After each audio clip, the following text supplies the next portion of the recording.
नवीन कराराबरोबर करण्यात आलेली आहे। आणि आज आमच्या साठी पवित्र आत्म्याने लिहिलेल्या नवीन कराराशी तुलना करत आहे। कशाशी करत आहे?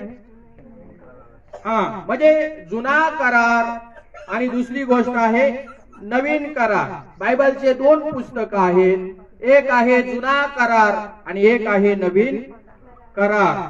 त्याच्यामध्ये परमेश्वराने मानवाला जे अभिवचन दिलेली आहेत आणि तुम्ही आम्ही पाहतो की ज्या माणसाला देवाने अभिवचन दिलेली आहेत ती अभिवचन देवाने त्याच्या जीवनामध्ये पूर्ण करायची ठरवलेली आहे। आमेन। तर परमेश्वराने या ठिकाणी तुम्हाला आणि मला काय गोष्टी शिकायला मिळतात? हे दोन्हीही करार देवाच्या आत्म्याने मानव जातीला दिलेले आहेत। आमेन।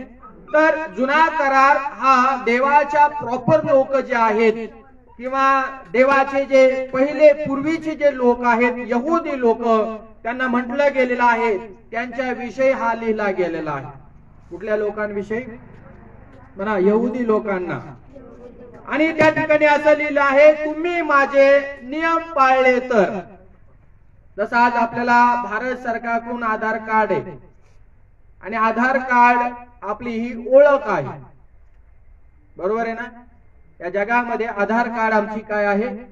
ओळख आहे। त्याचप्रमाणे नियमशास्त्र यहुदी लोकांसाठी एक ओळख होतं आणि यहुदी लोकांना देवाच्या नियमाप्रमाणे जीवन जगणं महत्वाचं होतं आणि ते नियमच त्यांच्यासाठी देवानं त्यांना पाळण्यासाठी सहाय्य करावं, मदत करावी।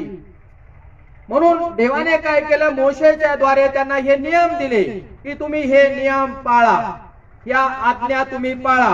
पण पवित्र शास्त्रामध्ये तुम्ही आम्ही पाहतो की मी तुम्हाला माझ्या विशेष निधी म्हणून तुम्हाला ठेवणार आहे। विशेष लोक, म्हणा शेजाऱ्याला, विशेष लोक। आणि विशेष लोक म्हणजे फार महत्वाचे लोक आहेत, नियुक्त केलेले लोक आहेत, वेगळे केलेले लोक आहेत आणि ह्या लोकांना परमेश्वराचा नियम पाळल्यामुळे त्यांना आशीर्वाद मिळणार होता। जर तुम्ही नियम पाळाल तर तुम्ही आशीर्वादित व्हाल, नाही तर तुम्हाला आशीर्वाद मिळणार नाही। हा जुन्या कराराचा विषय होता। म्हणा, हा जुन्या कराराचा विषय होता। त्याच्या लोकांना त्यांनी सांगितलं तुम्ही हा नियम